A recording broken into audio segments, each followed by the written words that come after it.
ना पुडिंग, ना केक, नहीं है आइसक्रीम, सिर्फ और सिर्फ 3 चीज़ों से बनी है ऐसी मुंह में घुल जाने वाली स्वादिष्ट ठंडी ठंडी मिठाई। एक बार आप बना लोगे तो ये मेरी गारंटी है, इस मिठाई के स्वाद आप भूल नहीं पाएंगे। हफ्ते में 3 से 4 बार आप बना ही लोगे, इतनी स्वादिष्ट बनती है, खाने में बिल्कुल कलाकंद जैसी लगती है। ना कोई क्रीम काजू, ना कोई खोआ मावा, ना कोई चाशनी, सिर्फ 3 चीज़ों से बनी है। बनाना मैंने इतना आसान कर दिया है कि कोई ना कोई बहाना बनाने के आप ढूंढ ही लोगी। बहुत ही स्वादिष्ट ठंडी ठंडी मिठाई खाने में लगती है।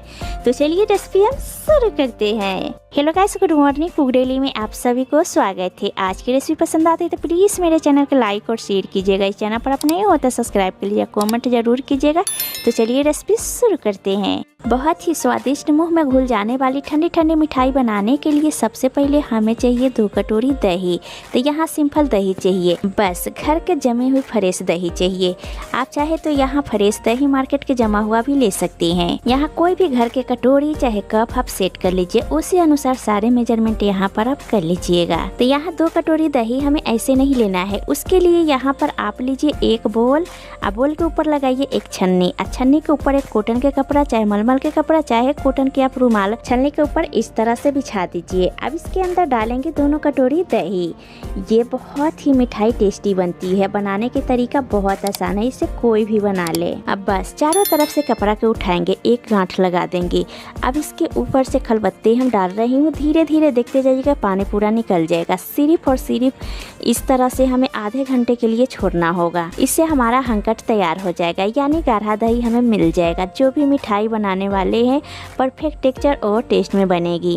यदि आपके पास पहले से ही गाढ़ा दही हो, उसमें बिल्कुल भी पानी नहीं हो, तो वो दही आप ले सकते हैं। तो सबसे बेस्ट होगा, बेस्ट रिजल्ट के लिए कि इस तरह से आप छलनी में डाल के आप कोई भारी आप डाल दीजिएगा बर्तन, चाहे खलबत्ते डाल दीजिएगा, आसानी से दही से पूरा पानी निकल जाएगा। चाहे तो पोटली दही के बना के कहीं टांग दीजिए, धीरे धीरे दही से पानी पूरा निकल जाएगा। अब इसी तरह से आधे घंटे के लिए दही के छोड़ते हैं। तब तक चलिए देखते हैं नेक्स्ट स्टेप। गैस के ऊपर पैन चाहे कढ़ाई चढ़ाइए, इसमें मैं डाल रही हूँ आधा लीटर दूध, यानी 500 ml दूध। अब यही मैं डाल रही हूँ 200 ग्राम चीनी। कप से बोलूँ तो लगभग 1 कप चीनी है। अब लगातार चीनी और दूध के चलाते हुए पका लेंगे। थोड़ी देर बाद देखिएगा इसमें एक उबाल आने लगेगा, धीरे धीरे दूध के कलर चेंज होने लगेगा। और ये देखिए दूध में एक उबाल आ गया है, चीनी बिल्कुल बढ़िया से घुल गया है। अब फ्लेम के यहाँ पर मीडियम टू हाई रखेंगे, लगातार चलाते हुए तब तक पकाएंगे जब तक ये दूध गाढ़ा ना हो जाए। ये देखिए दूध का कलर चेंज हो गया है, क्वांटिटी भी कम हो गया है। इसी स्टेज पर हम डालेंगे 1 पिंच बेकिंग सोडा, यानी खाने वाला सोडा। अब लगातार चलाते हुए हम इसे मिक्स कर लेंगे। फ्लेम के यहाँ पर मीडियम टू लो रखेंगे।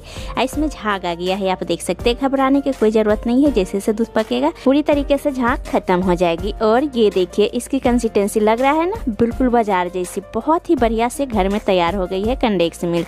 बनाना भी बहुत आसान है, मिनटों में इसे आप तैयार कर सकते हैं। जब आप इस तरीके से एक बार कंडेंस मिल्क बना लेंगे तब मार्केट के लाना भूल जाएंगे। इसी तरह से बनाना पसंद करेंगे, बहुत ही सस्ता पड़ता है, तब घर में इजीली आप बना सकते हैं।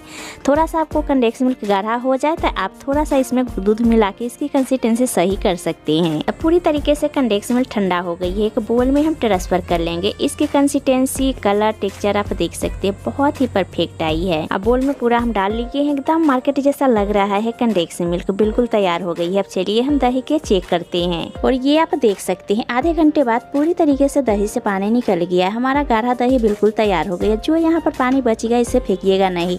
कोई भी आप ग्रेवी की सब्जी बना रहे उसमें यूज कर लीजिएगा, चाहे करी बना रहे उसमें आप डाल लीजिएगा। और दही को कर लेंगे एक बोल में ट्रांसफर। ये देखिए एकदम मक्खन की तरह लग रहा है ना, बिल्कुल तैयार हो गई है मक्खन की तरह। इसको बोलते हैं हंकट। यहाँ यही याद रखिएगा, बेस्ट मिठाई को बनाने के लिए इसमें बिल्कुल भी पानी नहीं होना चाहिए। जब आप इसे बनाएंगे आपकी फैमिली इतने पसंद करेंगे, मेरी गारंटी है। आप हफ्ते में 3 से 4 बार जरूर बनाएंगे, बहुत ही स्वादिष्ट मिठाई बनती है। आप दही को एक विस्कर से बढ़िया से फेंट लेंगे, जिससे इसमें लम्स कोई भी ना रहे। जब गर्मियाँ ज्यादा गिरने लगती है तो हम सभी सोचते हैं कि ठंडी ठंडी कुछ खाने के चाहे पीने के मिल जाए। बाकी आज की जो मिठाई है आप बिना टेंशन के ठंडी ठंडी बना सकती हैं। बिल्कुल ख़राब होने के तो कोई चांस ही नहीं। बहुत ही टेस्टी, रुई जैसी नरम, मुंह में जाते घुल जाए। जैसे कि कालाकंद होती है ना, बिल्कुल वही वाली इसमें टेस्ट आएगा। ये देखिए अच्छे से फेंट लिया है, एकदम स्मूथ हो गया है, लम्स पूरा हट गया है। अब इसमें जाएगी कंडेंस मिल्क। मैंने यहाँ पर 1 कटोरी कंडेंस मिल्क लिया है। जिस कटोरी से 2 कटोरी दही लिया था ना, उसी कटोरी से आप 1 कटोरी कंडेंस मिल्क ले लीजिएगा। तो यहाँ पर आप चाहे तो बाजार वाला भी कंडेंस मिल्क ले सकती हैं। सारे कंडेंस मिल्क इसमें हम डाल दिए हैं। ये हो गई 2 चीज़। अब इसमें तीसरी चीज़ ऐड करेंगे, वो यहाँ पर ले लिए है वनीला एसेंस। तो आधी छोटी चम्मच हम वनीला एसेंस ऐड कर देंगे। यदि आपके पास वनीला एसेंस ना हो तो यहाँ पर इलायची के पाउडर आधी छोटी चम्मच डाल सकते हैं। अब हमें कोई भी चीज़ नहीं चाहिए, यहाँ पर कोई भी तेल घी के काम नहीं है, कोई चीज़ बाजार से लाने की ज़रूरत नहीं है। अब अच्छे से फेंट लेंगे, बिल्कुल स्मूथ कर लेंगे, गाढ़ा पेस्ट जैसा तैयार हो जाएगा। ये हम वनीला फ्लेवर के बना रही हूँ। आप अपनी पसंद के फ्लेवर बना सकते हैं, जैसे कि रूअफ़ज़ा डाल सकते हैं, गुलाब जल एसेंस डाल सकते हैं, चाहे तो केसर पिस्ता किसी भी फ्लेवर में आप तैयार कर सकते हैं।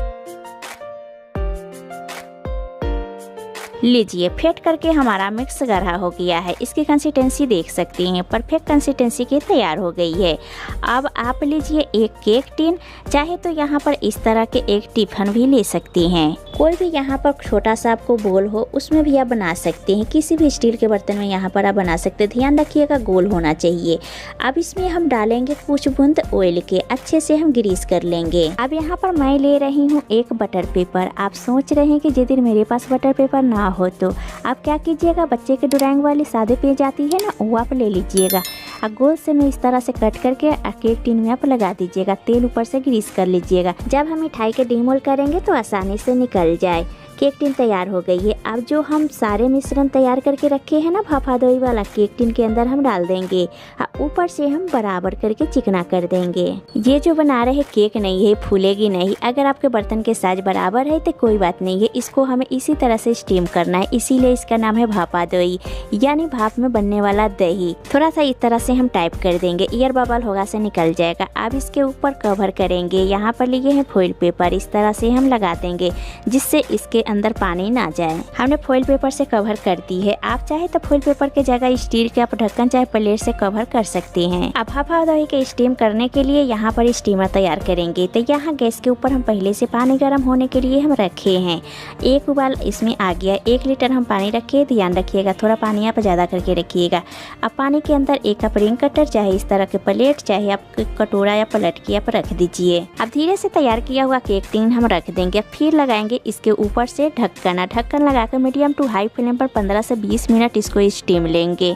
एक बार 15 मिनट के बाद आप चेक कर लीजिएगा। ढक्कन में इस तरह के होल होगा तो इस तरह से आप बंद कर दीजिएगा। जो भी स्टीम होगा से अंदर रहेगा, बाहर नहीं निकलेगा। अब इसे हम हाई फ्लेम पर स्टीम होने देंगे। 20 मिनट में परफेक्ट बन जाती है। लीजिए 20 मिनट हो गया है। धीरे से हम लीड हटाएंगे और यहीं पर आपको दिखा रही हूँ फॉइल पेपर हटाकर।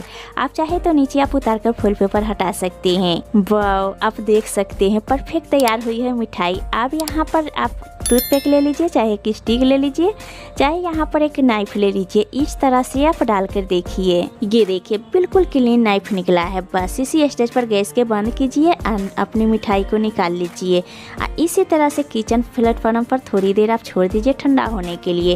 और फिर उसके बाद 2.5 से 3 घंटे के लिए छोड़ दीजिएगा फ्रिज में ठंडा होने के लिए। जब ये एकदम चिल्ड हो जाएगा तो इतनी टेस्टिंग मिठाई खाने में लगेगा कि आपकी फैमिली तारीफ करते थकेगा नहीं।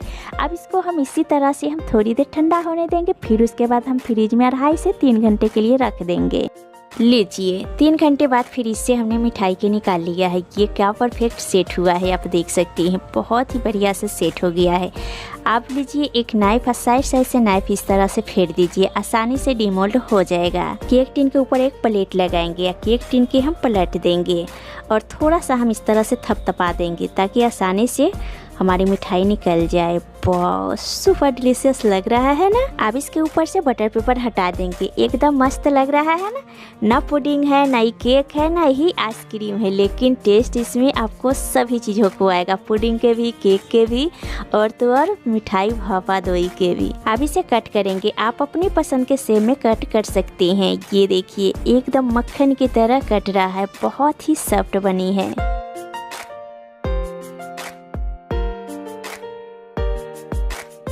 अब पीसेस में हम मिठाई के कट कर ली है। बस अब इसे मन चाहे अब ड्राई फ्रूट से अब ऊपर से सजा सकते हैं। मैं यहाँ पर सजा रही हूँ बारीक कटी हुई पिस्ता की कतरन से।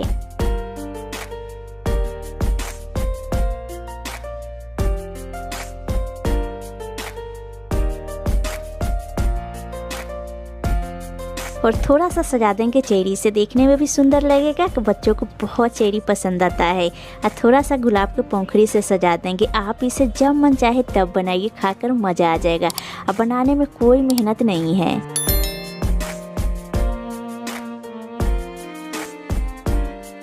और ये लीजिए बंगाली भाफादोई मिठाई बिल्कुल तैयार है। ये इसकी टेक्सचर आप देख सकते हैं, बहुत ही बढ़िया मुंह में घुल जाने वाली मिठाई बिल्कुल तैयार हो गई है। इसकी टेक्सचर देख सकते हैं। चलिए इसको कट करके दिखा रही हूँ। एकदम सॉफ्ट बनी है, रुई जैसी सॉफ्ट बनी है।